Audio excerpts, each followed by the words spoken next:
हजारों साल तक इंसान एक बीमारी से सबसे ज्यादा डरता था, न कोविड से न प्लेग से। उस बीमारी का नाम था स्मॉल पॉक्स। इतनी खतरनाक कि इतिहास में 30 करोड़ से ज्यादा लोगों की जान ले चुकी है। यह बीमारी सिर्फ मारती नहीं थी, ये इंसान की पूरी पहचान बदल देती थी। शुरुआत होती थी तेज बुखार से, फिर शरीर पर दर्दनाक फोड़े निकलने लगते, चेहरे पर, हाथों पर, पैरों पर, हर जगह। कई लोग तो बच ही नहीं पाते थे, और जो बचते वो या तो अंधे हो जाते या जिंदगी भर के लिए गहरे दाग लेकर जीते। सबसे ज्यादा शिकार बनते थे बच्चे। कुछ जगहों पर हर 10 में से 3 लोग मर जाते थे। कई इलाकों में पूरे के पूरे गांव गायब हो गए। राजा हों, सैनिक हों या आम लोग, इस बीमारी के सामने सब बराबर थे।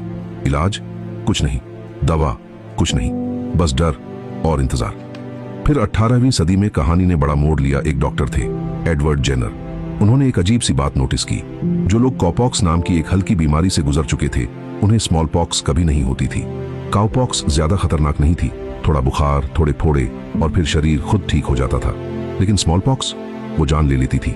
जेनर ने सोचा, अगर शरीर काउपॉक्स को पहचानना सीख सकता है तो शायद वो स्मॉल पॉक्स को भी पहचानना सीख जाए। उन्होंने काउपॉक्स का इस्तेमाल करके इम्यून सिस्टम को पहले से ट्रेन कर दिया। मतलब बीमारी आने से पहले ही शरीर को बता दिया गया कि दुश्मन कैसा दिखता है।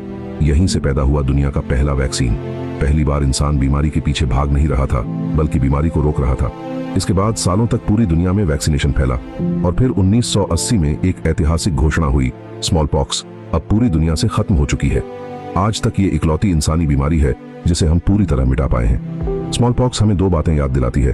पहली, हम कभी कितने बेबस थे, और दूसरी, जब साइंस, ऑब्जर्वेशन और मेडिसिन एक साथ काम करते हैं तो इंसान सबसे खतरनाक दुश्मन को भी हरा सकता है। अगर आपको ऐसे साइंस और हिस्ट्री के असली किस्से पसंद हैं तो सब्सक्राइब जरूर करें। आपका सपोर्ट हमें साइंस को आसान और सच्चे तरीके से समझाते रहने की ताकत देता है।